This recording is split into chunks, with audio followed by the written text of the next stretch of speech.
नमस्कार, मैं हूं वीरेंद्र कुमार श्रीवास्तव। आप देख रहे हैं एबीपी भारत न्यूज़ 24।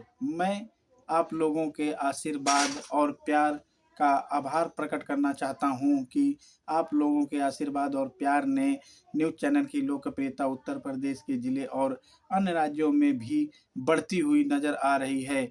और इसी तरह से हम चाहते हैं कि आप लोगों का आशीर्वाद हमारे ऊपर बना रहे और हम लोग अपनी मेहनत और सफलता के मार्ग में बढ़ते रहें। और इसी कड़ी में हम आपको अपने संवाददाता की विशेष रिपोर्ट दिखाते हैं। आइए देखते हैं यह विशेष रिपोर्ट हमारे संवाददाता की। आज जनपद लखनऊ में राष्ट्र प्रेरणा स्थल का उद्घाटन प्रोग्राम है, जिसमें माननीय प्रधानमंत्री जी आ रहे हैं।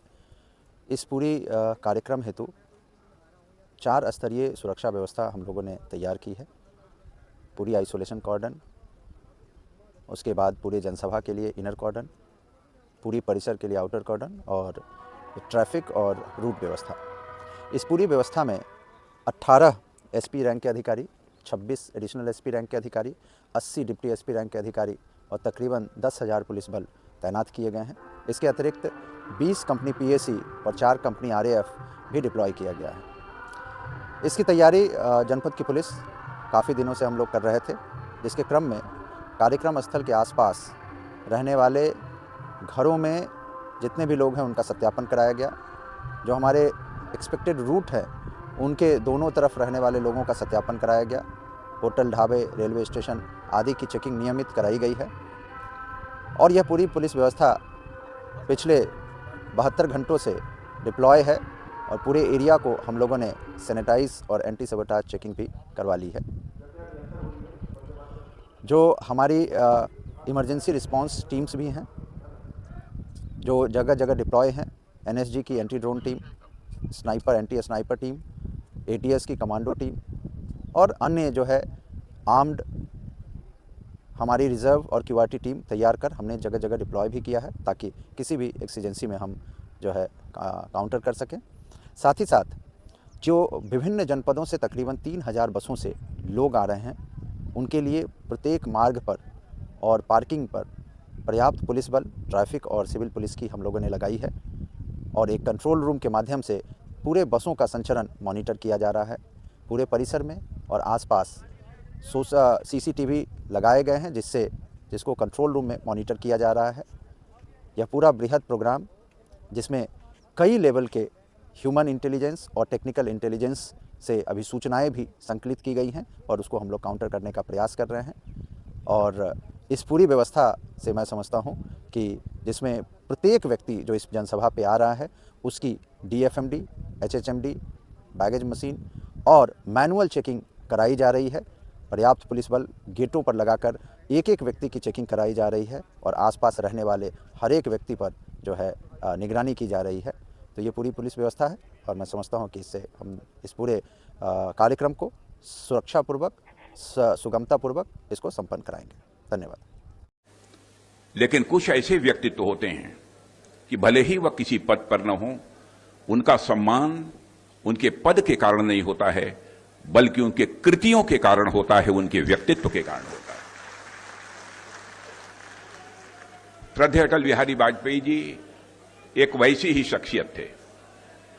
जैसे आप सभी यहां पर पढ़े लिखे लोग बैठे हैं, आप जानते हैं 111 तीनों एक एक एक हैं, लेकिन पहले का जो एक है उसकी वैल्यू 100 है, बीच का जो एक है उसकी वैल्यू 10 है और अंतिम में जो एक है उसकी वैल्यू 1 है। लेकिन कौन कहां पर बैठा है इस कारण उसका मूल्यांकन होता है, लेकिन यह चीज श्रद्धेय अटल बिहारी वाजपेयी जी पर लागू नहीं होती है। एक ऐसा अद्भुत उनका व्यक्तित्व था।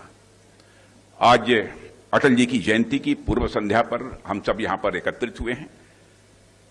आमतौर पर जब भी महापुरुषों की जयंती मनाई जाती है तो बहुत ही गंभीर होती है और सामान्यतः वो औपचारिक भी होती है। लेकिन जब व्यक्तित्व श्री अटल बिहारी वाजपेयी जी जैसा जीवंत हो और जिंदा दिल हो मेरे बहनों भाइयों, तो उनकी जयंती भी स्वाभाविक रूप से एक अपना अलग स्वरूप ले लेती है। मैंने देखा है कि जब भी उनकी जयंती का कार्यक्रम होता है, भले ही वो हमारे बीच नहीं है, लेकिन उनको श्रद्धांजलि अर्पित करने के लिए लोगों के अंदर एक ललक होती है और जो भी कार्यक्रम आयोजित होते हैं उन कार्यक्रमों में लोग भाग लेते हैं। यह खुशी की बात है कि इस आयोजन का माहौल मैं मानता हूं न तो औपचारिक है न ही बहुत बोझिल है, बल्कि अपनत्व और आत्मीयता से यह पूरी तरह से भरा हुआ है। ठीक वैसे ही जैसे अटल जी का जीवन और उनका व्यक्तित्व था जो हर किसी को छू जाता था, और इसको जीवंत बनाने के लिए मैं समझता हूं कि भारत के ही नहीं बल्कि दुनिया के माने जाने कवि भी यहां पर मौजूद हैं। उनका नाम लेने की जरूरत नहीं है, आप सभी अच्छी तरह जानते हैं। साथियों, अटल बिहारी वाजपेयी जी का जहां तक प्रश्न था, सार्वजनिक जीवन की उथल पुथल और शोर शराबे में भी कविता के कोमल स्वर को सदैव उन्होंने जीवित रखा है। एक जनप्रिय नेता के रूप में से अटल बिहारी वाजपेयी जी देशवासियों के मन पर अमिट छाप उन्होंने छोड़ी है, इस सच्चाई को भी कोई नकार नहीं सकता है। लेकिन उतनी ही गहराई से उन्होंने अपनी कविता के माध्यम से लोगों के दिलों को जीतने में भी उन्होंने कामयाबी हासिल की है। हम सभी इसे स्वीकार करते हैं। और जिन दिनों अटल जी 10वीं कक्षा में पढ़ते थे, शायद आपको जानकारी होगी कुछ लोगों को, उन्होंने अपनी लोकप्रिय कविता जो पहली लिखी थी, हिंदू तन मन हिंदू जीवन रग रग हिंदू मेरा परिचय, यह कविता उन्होंने लिखी थी।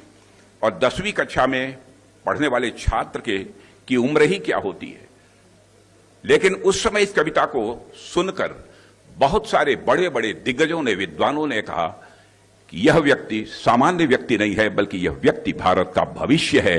अटल बिहारी वाजपेयी जी के बारे में उस समय ही लोगों ने कहा था।